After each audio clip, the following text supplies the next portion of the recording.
GNM second year का मैं अगले टॉपिक मेडिकल सर्जिकल सेकेंड मैं अगले टॉपिक के बारे में बात करूंगा। मोतियाबिंद। मोतियाबिंद है क्या? मोतियाबिंद एक ऐसी बीमारी है जो कि आज के समय में यह एक सामान्य बीमारी बन गई है। मतलब कि आप देखेंगे कि जिसकी उम्र 50 साल से ऊपर हो जाती है वैसे व्यक्ति को मोतियाबिंद की शिकायत अक्सर देखा जाता है। और इसमें होता क्या है? मोतियाबिंद में होने के बाद आदमी को कोई भी वस्तु जो होता है धुंधलापन दिखाई देने लगता है, जिसके कारण उसकी जो देखने की क्षमता होती है वो प्रभावित होने लगता है। मतलब कि वो किसी वस्तु को जब देखता है तो वस्तु क्लियर नहीं दिखाई देता है। उसका जो पिक्चर होता है, उसका जो फोटो होता है, जितनी साफ दिखाई देना चाहिए उतनी साफ दिखाई नहीं देता है उस व्यक्ति का फोटो, उस व्यक्ति का पिक्चर। और व्यक्ति उस चीज़ को पहचान ही नहीं पाता है। आप देखे होंगे अक्सर बूढ़े व्यक्ति को देखते हैं लेकिन वो नहीं पहचान पाते हैं ये व्यक्ति कौन है। उसके पीछे यही कारण होता है कि वो उस व्यक्ति को चेहरा को प्रॉपर तौर पर पहचान ही नहीं पाते हैं, क्योंकि उनको व्यक्ति का चेहरा धुंधलापन दिखाई देता है। इसीलिए ये शिकायत आती है अक्सर मोतियाबिंद में। जो व्यक्ति मोतियाबिंद से प्रभावित रहता है उसको इस टाइप की समस्या अक्सर होता है। और ये देखा गया है कि अक्सर ये बूढ़े व्यक्ति में होता है। और ये होने के कारण क्या है?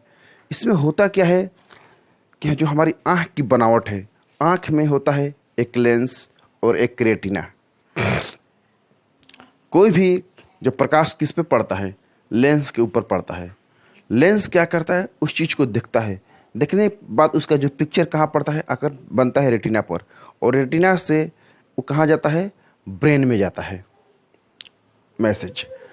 तो लाइट जो पड़ता है लेंस के ऊपर, तो लेंस के ऊपर क्या होती है? एक प्रोटीन की चादर बन जाती है, जिसके कारण जो प्रकाश की लाइट होती है, जो सूरज की रोशनी होती है, जो लाइट होती है, वो आँख के ऊपर प्रॉपर तौर पर लेंस के ऊपर नहीं पड़ पाता है, क्योंकि लेंस के ऊपर एक प्रोटीन की लेयर हो जाती है। प्रोटीन की लेयर हो जाने के कारण जो रोशनी पड़ती है वो प्रॉपर तौर पर लेंस पे नहीं आती है, जिसके कारण व्यक्ति का जो पिक्चर होता है, जो तस्वीर होता है, वो प्रॉपर तौर पर रेटिना के ऊपर नहीं बन पाता है। जिसके कारण कोई भी व्यक्ति को कोई भी वस्तु क्या होता है? धुंधलापन दिखाई देता है, क्योंकि जो पिक्चर क्लियर बनना चाहिए था वो पिक्चर क्लियर बन ही नहीं पाता है, जिसके कारण आपको मोतियाबिंद का शिकायत हो जाती है।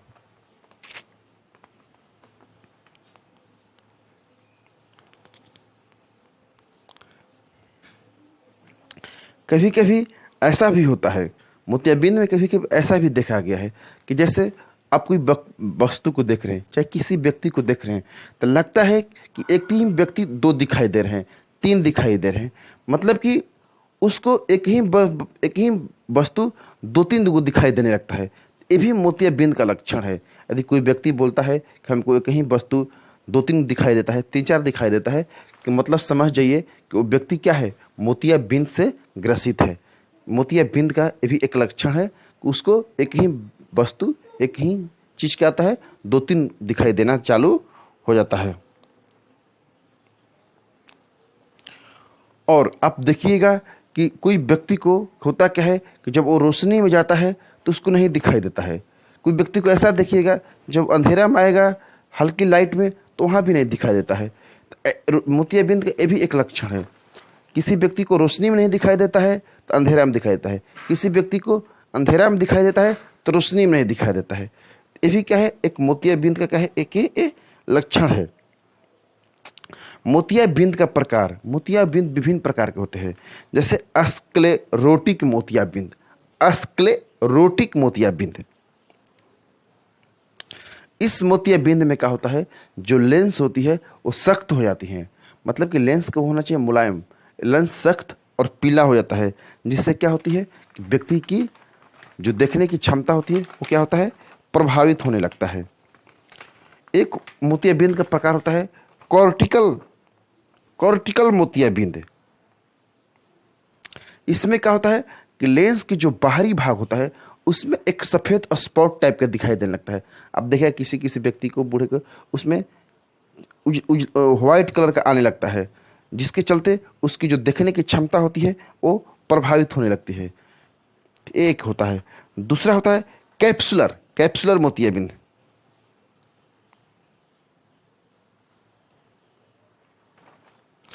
इसमें क्या होता है, कैप्सुलर में क्या होता है कि जब व्यक्ति क्या होता है, जब पढ़ने बैठता है, तो जब भी पढ़ने बैठता है तो रोशनी के सामने बैठता है, तो रोशनी के चमक के कारण उसको कोई चीज़ क्या होता है, पढ़ नहीं पाता है, कोई चीज़ को वो देख नहीं पाता है, तो इसको हम लोग बोलते हैं कैप्सुलर मोतियाबिंद। इसका कारण क्या है, मोतियाबिंद का कारण क्या है? मोतियाबिंद को मैंने पहले ही बताया कि जो मोतियाबिंद होती है अक्सर आपको 50 साल की उम्र वाले व्यक्ति को ज़्यादा होता है।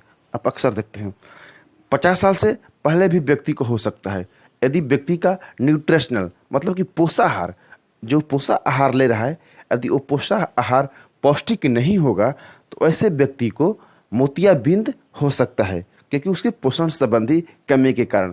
क्योंकि इसमें आपको vitamin A, vitamin E, vitamin D, इन सब पोषण को होना बहुत ज़रूरी है। जो व्यक्ति हमेशा आपको शुगर से, डायबिटीज से सफ़र करता हो, उसको मोतियाबिंद होने का संभावना बहुत ज़्यादा रहता है। जो व्यक्ति बहुत ज़्यादा धूम्रपान करता है, बहुत ज़्यादा नशा करता हो, वैसे व्यक्ति को मोतियाबिंद बहुत जल्दी कम उम्र में ही हो सकता है। जो व्यक्ति थायराइड से सफ़र कर रहा हो, बीपी का पेशेंट हो, उसको भी मोतियाबिंद जल्दी हो जाता है। चाहे कभी आँख में इन्फेक्शन हो गया हो, आँख में चोट लग गया हो, उसके चलते भी मोतियाबिंद हो सकता है। इसका लक्षण क्या है? इसमें व्यक्ति को धुंधलापन दिखाई देने लगता है, व्यक्ति किसी चीज़ को वो क्लियरली नहीं देख पाता है। चौंधना मतलब कि सूरज की जब उसकी आँख के ऊपर लाइट पड़ती है तो चमक जाता है, जिसके चलते किसी वस्तु को वो देख नहीं पाता है। किसी व्यक्ति, उसमें होता क्या है कि एक ही चीज दोहरा दिखाई देने लगता है।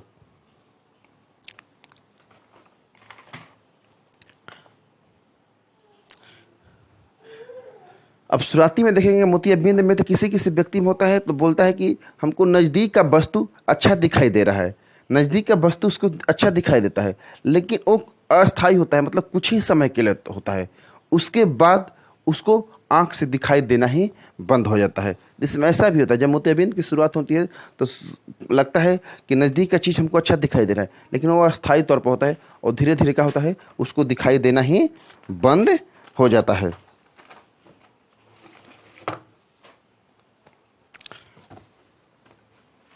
उस व्यक्ति को दिखाई देना क्या होता है, धीरे धीरे बंद हो जाता है।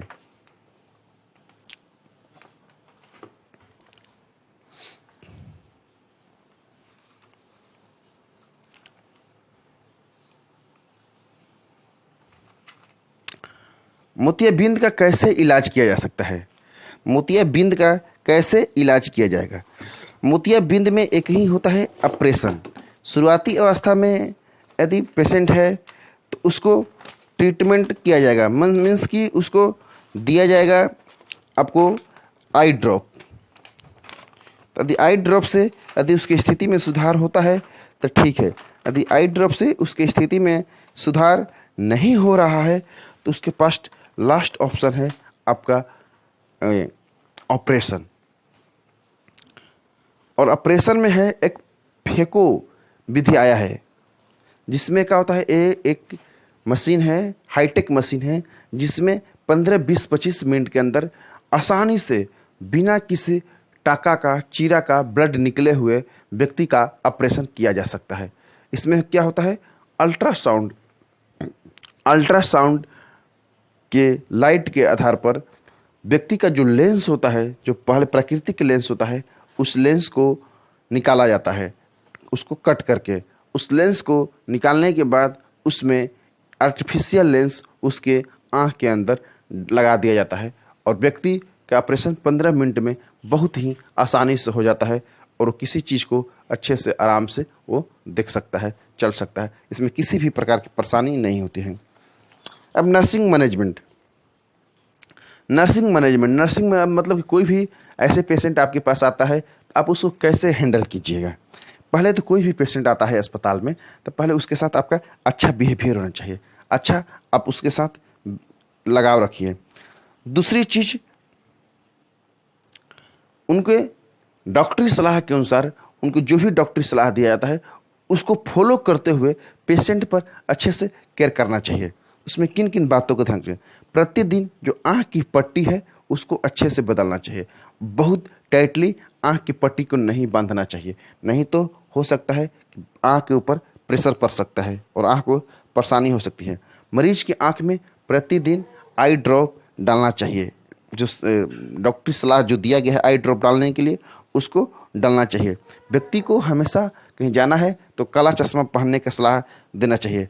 व्यक्ति को आँख मलने के लिए मना करना चाहिए, क्योंकि व्यक्ति आँख मलेगा तो लेंस पर प्रभावित हो सकता है। आँख पर ज़्यादा जोर नहीं डालना चाहिए, मतलब कि टीवी वूवी नहीं देखना चाहिए, ज़्यादा लाइट पर उसको नहीं देखना चाहिए।